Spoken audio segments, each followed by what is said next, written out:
Hello， 大家好，歡迎收睇今集嘅 Dr. Bob 啊！如果有留意我哋 Dr. Bob 呢個 channel 嘅朋友咧，都知道我哋唔係第一次去講乳癌嘅啦，間唔中咧我哋都會講下呢個課題。點解咧？因為呢個課題咧同我哋男士啊，其實都息息相關嘅。唔好覺得唔關男仔事喎。點解咧？因為你總會聽過唔知邊個阿媽啊、姨媽姑姐啊、佢啲太太啊，或者係嗰啲女同事啊咁樣咧，都總會有機會咧患上呢一個嘅乳癌㗎。咁所以作為即係另一半嘅，即係譬如我啦，我都會提下我老婆，咦，你會間唔時去做下一啲嘅預防檢查，因為原來咧早期發現同埋晚期發現咧係可以有好大分別嘅。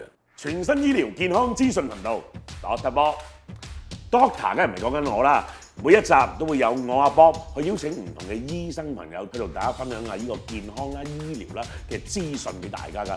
關注我哋呢個頻道，一定要 CLSS 啊 ，comment、like、share 同埋 subscribe。張醫生，我呢個態度啱啱先？提下身邊嘅男士，去 remind 下啲，譬如屋企人啊、女士們啊，真係要定期檢查預防，呢個態度正確㗎嘛？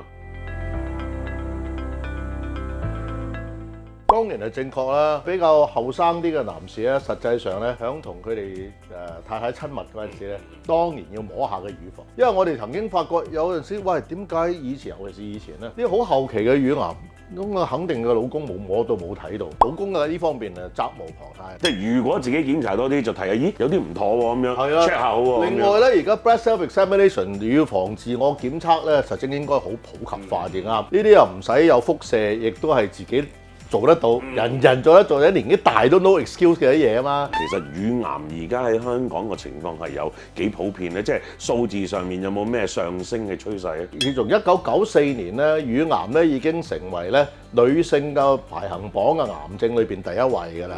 自從1994嗰個發病率咧，仲每年遞增。根據呢個香港癌症統計中心嘅一個數字咧，喺2022年咧，新症嘅發病率已經去到5200幾個個案，真係多，好誇張啊！多㗎。同埋咧，佢已經超越咗呢個大腸癌咧，成為香港第2大最常見嘅癌症㗎啦。哇，咁嚴重喎，大佬！直情係啦。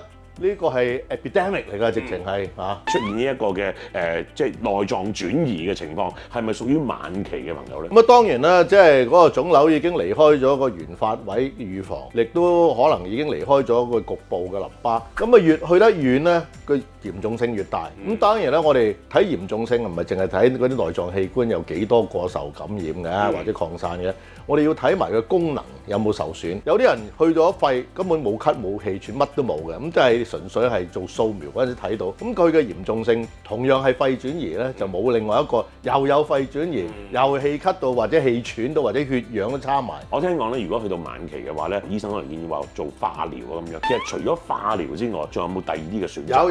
有呢樣嘢好緊要嘅。我哋一講到乳癌有內臟嘅轉移，已經去到一個第4期，佢可能一嚟到第4期或者復發第4期都好咧。我哋唔好淨係諗期數，我哋要諗埋嗰個癌症本身嘅本質。乳癌咧唔可以話一種癌症，佢可能係即係不同嘅乳癌有唔同嘅性質，有唔同嘅醫法。咁所以咧，我哋邊種嘅乳癌有內臟擴散用乜嘢藥，而唔係話喂，我唔理你乜鬼乳癌，通通用乜化療啦。咁呢個就錯晒，點可以話？如果我哋遇到最普遍嘅乳癌就荷爾蒙受體陽性，即係我哋 HR 陽性啦，而同時地HER2嘅受體陰性，咁呢啲佔咗大概70%嘅乳癌係咁嘅。咁呢啲又有遠端轉移，唔好理佢一嚟到係或者已經頭係早期，後嚟變成有遠端轉移第4期、復發4期都好咧。咁我哋主打嘅治療實際上係荷爾蒙治療，而並非化療啊！呢樣嘢好緊要嘅。而家亦都有一啲前瞻性對照嘅醫療數據俾到我哋咧，好強嘅證據咧，即係未去到一個所謂肝衰竭啊，或者個肺嘅功能衰竭啊，或者個腦膜已經轉移到有半昏迷或者昏迷嘅情況。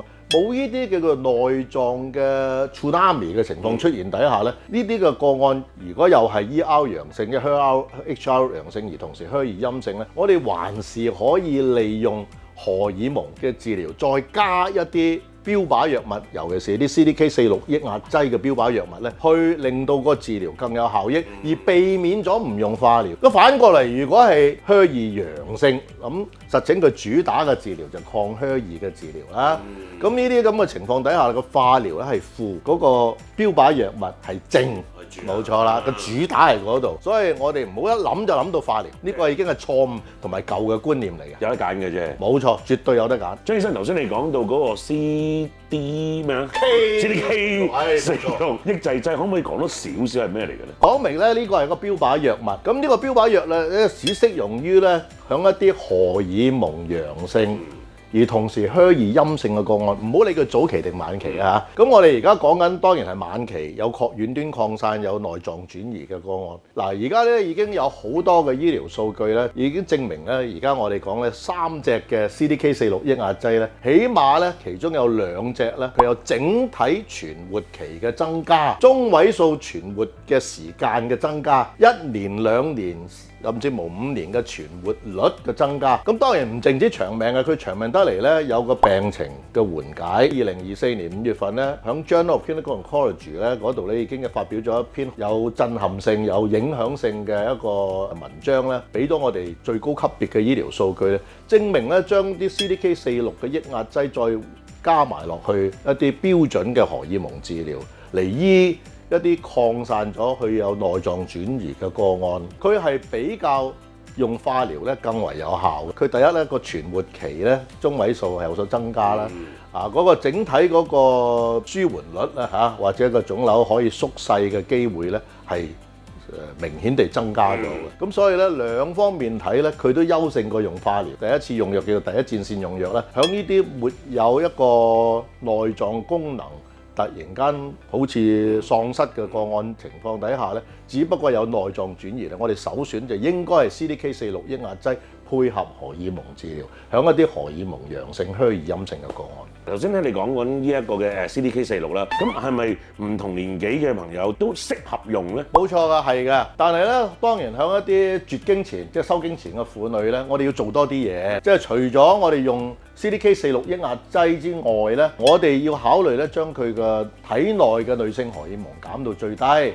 咁換言之咧，要俾一啲所謂絕經針或者叫做收經針，咁啊將佢體內荷爾蒙壓低咗啦。咁同時咧就再加埋一啲所謂香薰環酶體嘅抑壓劑，呢啲叫荷爾蒙口服藥啦。呢啲口服藥咧嘅功用咧就係將一啲非卵巢嘅女性荷爾蒙嘅生產地咧都抑壓咗佢，令佢唔識得將男性荷爾蒙轉化成為女性荷爾蒙，從而咧嗰個女性荷爾蒙嘅水平仲要低過收經嘅婦女，即係換言之，佢嘅卵巢，你停工，唔知，你其他嗰啲，例如皮下脂肪啊、肌肉啊、兩邊腎上腺啊、肝臟都要停工。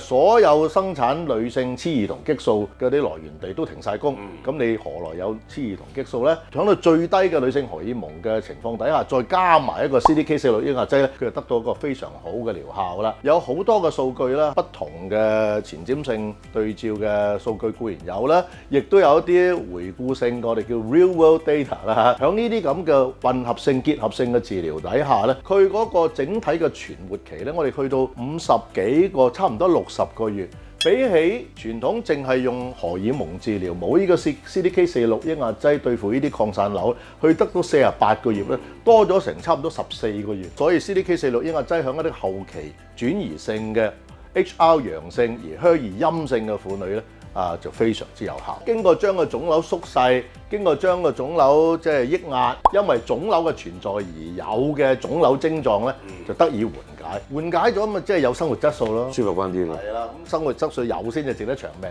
如果唔係就活住受罪嘅，冇意思啦嚇。咁如果係晚期嘅朋友，佢哋嘅治療目標應該點樣咧？早期嗰個咧就減低咗復發，就增加根治率啦，就梗係想救翻自己條命。咁等於我冇患癌症一樣，咁好似正常人一樣。但係晚期就唔係啊，因為已經個瘤擴散咗去遠端嘅器官，尤其是內臟器官。你話連根拔起，完全醫好晒長命百歲，暫時我哋做唔到㗎。我哋反而咧係要求咧係第一增長壽命，第二增長有效益嘅生命，活住不特止咧，仲係少咗腫瘤嘅症狀，亦都少治療嘅症狀，所以啲藥要求就冇咁毒性高嘅。成功能夠控制腫瘤咧，就梗係想個控制時段越長越好噶嘛。所以嗰個治療本身通常就唔停嘅。可能你可以我哋 down regulate，即係當腫瘤控制到非常理想嗰陣時咧，你有啲嘢可以停一停，但係咧唔會停晒手，一啲都唔做嘢嘅。例如荷爾蒙藥就咁簡單，你可能繼續可以有啲病人暫停一下其他一啲輔助嘅治療，但係荷爾蒙治療通常咧繼續落去嘅，用緊嗰啲其他例如 CDK 4類抑壓劑係冇乜副作用嘅。比方說啊，唔係每個病人冇啊，咁嘅情況你就要繼續落去啦，唔應該停。一鬆手咧，你等於放咗個野獸由個籠度走出嚟咬你，唔合邏輯啦。明白晒，喺度地咯，好多謝阿張醫生咧同我哋嘅講解啦。乳癌真係可大可小，大家千祈唔可以掉以輕心啊！有乜問題咧？當然你哋一定要揾翻你哋嘅主診醫生問清楚，知多啲，然後執行。OK，多謝晒你，張醫生，多謝晒， thank you。